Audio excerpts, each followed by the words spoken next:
Okay, so let's go back to simple terms. A company makes a profit and pays its tax and then receives a tax credit that it can attach to its dividends. So you don't get taxed twice. So you receive a dividend, you pay tax, but you can offset that with the credit you've received. Now, under these circumstances, if a company has raised capital, say, for example, it's made a takeover or it needs working capital for whatever reason, there may be an argument there. It may not be able to distribute fully franked tax credits to those dividends, to those shareholders. Exactly right. So we've seen a number of companies in recent times, Myer, I think, just very recently, with special dividend distributions. Once they've done that, it's going to be very difficult for them to do a capital raising. And this deterrence of capital raising, I think, is a very real fear.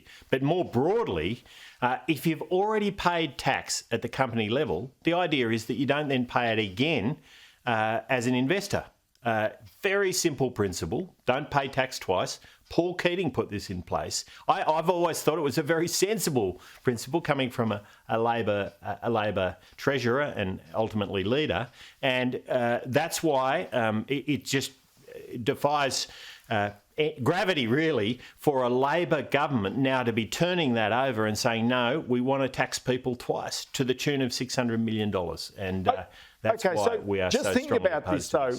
One suggestion would be that some companies might be taking advantage of this situation by distributing special dividends or moving money back to shareholders with those tax credits attached, fully franked. Now, the issue is that if they are genuinely seeking to avoid tax, there's also Part 4A of the Tax Act, which means they could be clawed back if they're deliberately... So it's sort of almost... sort of means as though this is a double sort of whammy because there's already a tax solution there. There absolutely is. That's exactly right.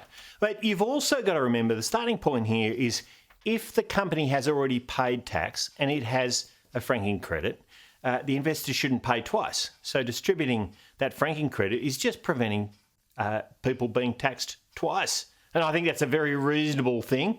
That's the whole point of franking credits. But you are dead right. Part 4A already provides a remedy here for the tax office, and they can use that if they think there has been manipulation. But the truth of this, and this became very clear in the wording we've seen in the legislation, is it is broad-based legislation, and there is a very real risk that this is going to deter good economic activity, good investment and capital raising, and of course, very fair distribution of tax credits to investors. And that's why this is such a bad initiative. And as I said earlier, it's older Australians, particularly retirees, who will pay the highest price. And why is it important that it's been backdated to September last year? What is the significance of that? Well, I mean, that's a question for Labor, other than that it's effectively going to have a bigger impact or broader impact on the distribution of franking credits. I mean, I think Labor is clawing for any money it can find right now.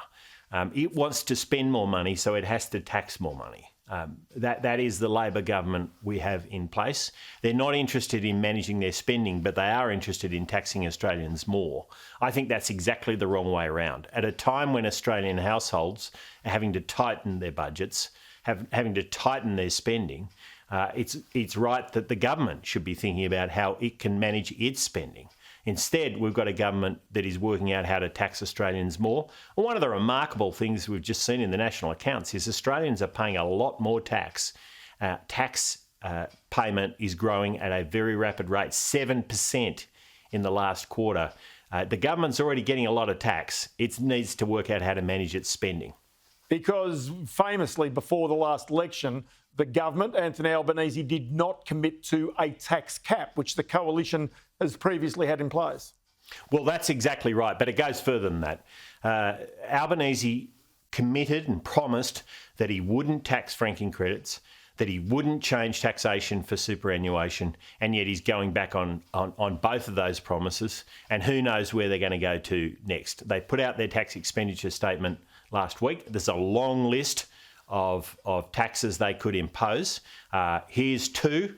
No doubt this is the start, but there's every indication that it's only the start and we're going to see a lot more. Angus Taylor, always good to chat to you. Many thanks for your time today. Good on you, Ross. Thanks for having me.